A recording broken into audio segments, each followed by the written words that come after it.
रवान साहब इस वक्त अडयाला जेल के बाहर आ रहे हैं, अडयाला जेल से, और साइफर केस की दूसरी अहम समाअत मुकम्मल हो चुकी है। इनकी मीडिया गुफ्तगू आपको सुनवाते हैं। केस ही कोई नहीं है तो माहौल क्या है? केस दो नुक्तों में है कि हम वो वाहिद मुल्क हैं जिसके बारे में एक तीसरे चौथे दर्जे का ऑफिसर एक फॉरेन कंट्री का, यूएस का, ये कहता है कि वहां पे रिजीम चेंज करो, और रिजीम हो गई चेंज। वो कहता है कि इमरान खान वजीर आजम ना रहे, और नहीं रहा इमरान खान वजीर आजम। और इस बारे में कानून में लिखा हुआ है, जो ऑफिशियल सीक्रेट्स एक्ट में है, कि जो एग्जीक्यूटिव अथॉरिटी का चीफ है, प्राइम मिनिस्टर ऑफ पाकिस्तान, उसकी ये ड्यूटी है कि अगर कोई चीज ऐसी हो जो पब्लिक इंटरेस्ट में हो, तो आपके इंटरेस्ट में है ना, अमेरिका की मुदाखलत नहीं होना चाहिए। मेरा भी इंटरेस्ट यही है एज पाकिस्तानी। हम कहते हैं किसी की भी मुदाखलत पाकिस्तान में नहीं होनी चाहिए, पाकिस्तान के फैसले पाकिस्तानियों को करने चाहिए। जिस तरह इलेक्शन आ रहा है 8 फरवरी को, आपने फैसला करना है, किसी बंद कमरे में फैसला कबूल नहीं करेगी कौम। तो ये बताना जुर्म है, यानी मुदाखलत करना जुर्म नहीं है। किसी ने मुदाखलत की, बताना जुर्म बन गया। इसलिए केस कोई नहीं है, ये सब इलेक्शन से पाकिस्तान तहरीक इंसाफ को और इमरान खान को रोकने के हरबे हैं। आपने देखा 2 सेंचुरीज के करीब बन गए मुकदमात, उनमें है क्या?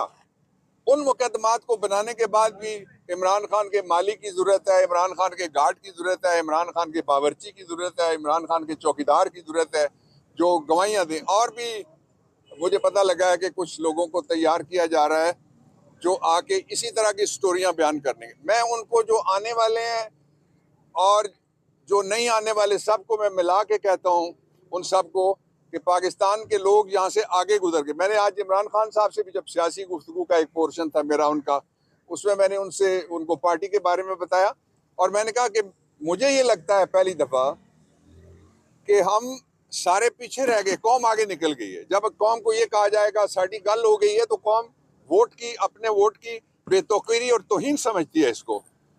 इसलिए कि किसी गल पे किसी को इक्तदार पाकिस्तान में मुंतकिल करने की कोई प्रोविजन आइन के अंदर मौजूद नहीं है।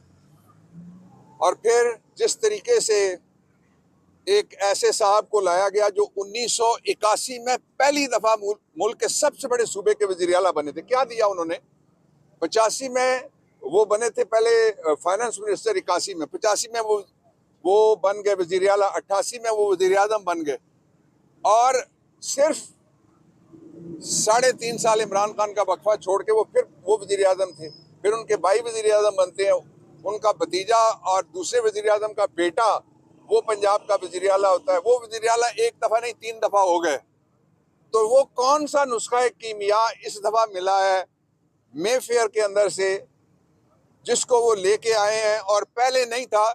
और उन्होंने 18 महीने शहबाज शरीफ को भी नहीं दिया कि मुल्क किस तरह से ठीक कर दो, ये नुस्खा है।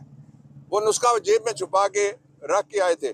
उस नुस्खे का एक ही नाम है जो पाकिस्तान की कौम पूरी अच्छी तरह से जानती है, वो है NRO।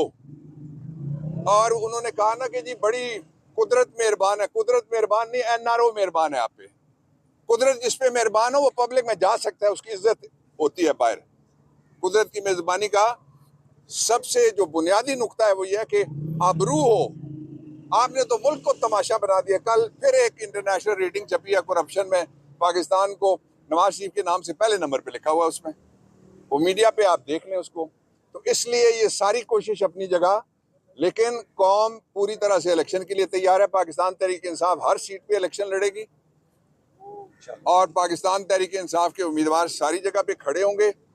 हमसे ज्यादा किसी की भी तैयारी नहीं है इलेक्शन की, हमारी पूरी तरह से तैयारी है। और हमसे ज्यादा पाकिस्तान के वोटर की तैयारी है। पहले सिर्फ PTI का वोटर था, अब पाकिस्तान का वोटर है। अब कोई सर्वे उठा के देख लें, कल बाजोड़ के एक PDM की पार्टी ने अपने पेज पे जो सर्वे कराया उसमें 82% इमरान खान है, बाकी सारे किधर हैं? तो इसलिए मेरा ये ख्याल है, और आइन ये कहता है, और लोगों का ये ख्याल है कि पाकिस्तान के लिए सीधा रास्ता ये है कि ये फर्जी मुकदमात और ये इस तरह के ट्रायल्स ये बंद किए जाएं। आगे देखने के लिए फौरी तौर पे fair, free and transparent election हो। फॉरेन मीडिया और पूरा पाकिस्तानी मीडिया उसको देखने की इजाज़त हो।